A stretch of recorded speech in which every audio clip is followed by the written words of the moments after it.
everybody, and welcome to another edition of the CrossFit Games Update Show. I'm Sean Woodland, joined as always by Tommy Marquez, Rory McKernan, and Pat Sherwood. Our final region power ranking show today, the overall power ranking based on the men, the women, and the team. So what region is the most competitive from top to bottom? And when we started this process, we had some preconceived notions about what we were going to find based on just things that we'd seen throughout the years. But when the numbers came back, they kind of shattered a lot of those. Yeah, the numbers made me sad sometimes. Forced me to take a lot of aspirin to get rid of my headache and took some of the air out of my arguments.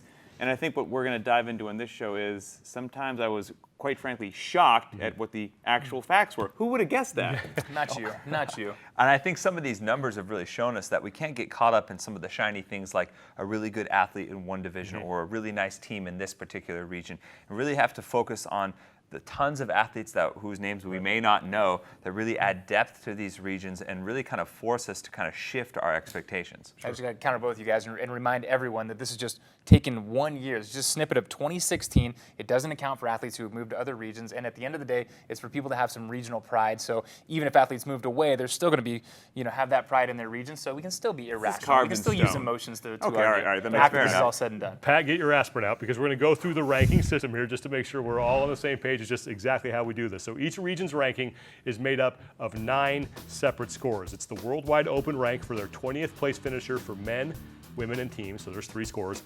The worldwide open rank for their 10th place finisher for men, women, and teams. That makes 6 total. And then the highest finish of the games for a man, woman, and a team from that region. So there's your final 3. That makes 9. Took those scores, put them in order from highest to lowest, and then assigned a score from 1 to 17. So for example, if you had a 10th place finisher in the open who was ranked 540th in the world, the score isn't 540. It's where that score ranks in relation to the other 16 regions. So the best score a region can get is 9.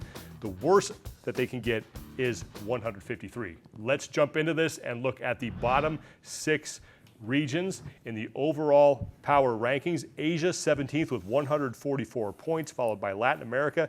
Canada West is in 15th place. 1 point ahead of them is Africa. Southwest in 13, and then the Northwest is 12th with a total of 90 points. We've been asking this every show, so out of those bottom regions, which one do you think has the best chance of improving their situation in 2017? Well, it's got to be Canada West. In only one category did they finish better than 15th, and that was in the game's best category, and that was only because of Brent Fikowski's 4th place finish at the games. So there's definitely a ton of room for improvement when in the other 8 categories you finish in the bottom 3. And I really think an athlete like Emily Abbott on the women's side, and maybe some teams we were used to seeing at the games like Tyrannus, the Fraser Valley Centaurs that didn't make the games last year, Canada West actually got blanked at regionals by the Northwest. So I think there's a couple of opportunities for them to maybe scrape a few extra points together and maybe move up. All right, the middle 6 spots, 11 through spots number 6, and some familiar names here that you might not expect to see in the middle of the pack. Northern California, 11th overall, 89 total points.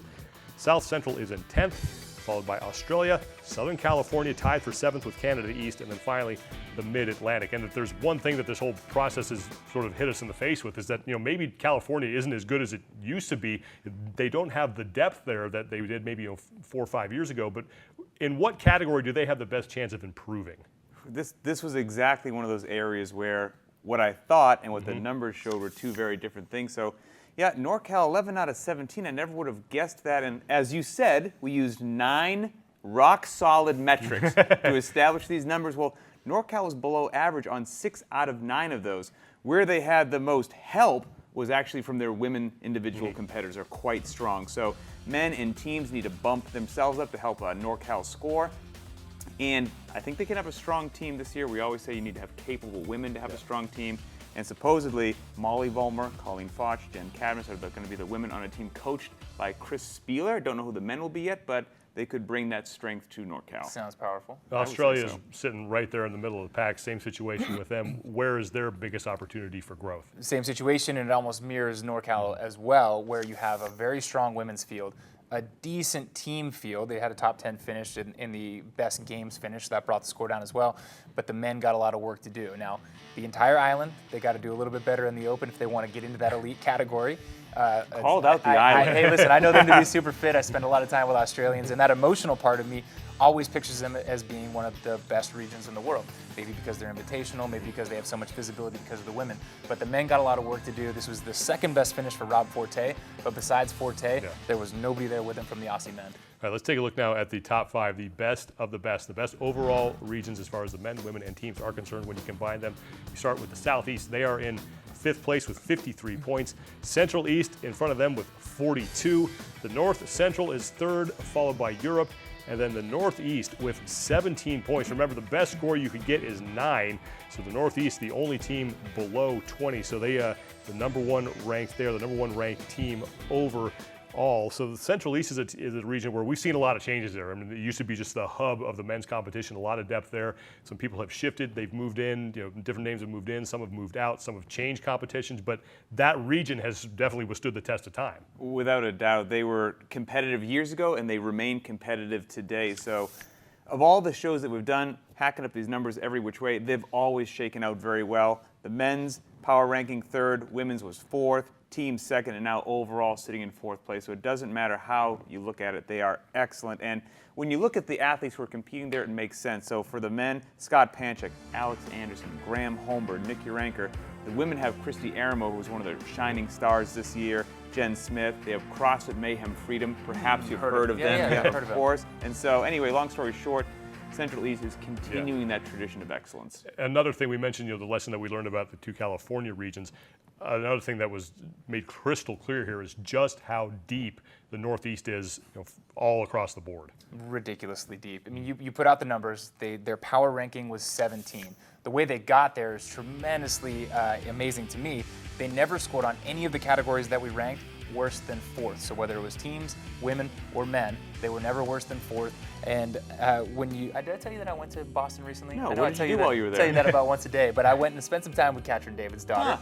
And I gotta say, the whole crew surrounding her, it seems like that whole area, this epicenter of really motivated, really fired up people. So it's the hardest region to qualify for men and teams, and they've got both CrossFit Games champions. Just drop the mic and walk away. Nobody can touch them this year. Tommy, I'll let you be the harbinger of bad news here. Out of the top 5 in that elite category, whose hold is most precarious? Well, I don't think it's bad news for the top 5, maybe for the other ones trying to come in, because I actually don't think that any team from the top 5 this year is necessarily going to go down. You look in the 5th spot, Southeast with 53 points. 11 points behind them in 6th is Mid-Atlantic, but Mid-Atlantic is there in large part behind a strong performance from Ben Smith at the Games and a strong performance from 12 Labors at the Games. And then you go 1 down to SoCal, and they're 21 points behind. Well, they're losing Dan Bailey, who's moving to the Central East. You think maybe they could put a team that could do well together, but then Invictus is losing Maddie Myers to the individual competition. Rasmus Anderson moved back across the pond, so they're losing athletes, and athletes are shifting around. I just don't think maybe they're going to be able to make up that point differential. All right, overall rankings right there. We did the men, we did the women, we did the teams, and now we have everything in one big picture. We hope you guys enjoyed that, and you have plenty to debate about around the box water cooler between workouts. We're going to check back in with this throughout the season and see where things stand, see who's getting better, see who is maybe tailing off a little bit. That should be a lot of fun. That's going to do it for us. We will see you guys again soon. For Pat Sherwood, Rory McKernan, and Tommy Marquez, I'm Sean Woodland. Open is right around the corner. If you haven't, register now, games.crossfit.com, and we will see you on the leaderboard.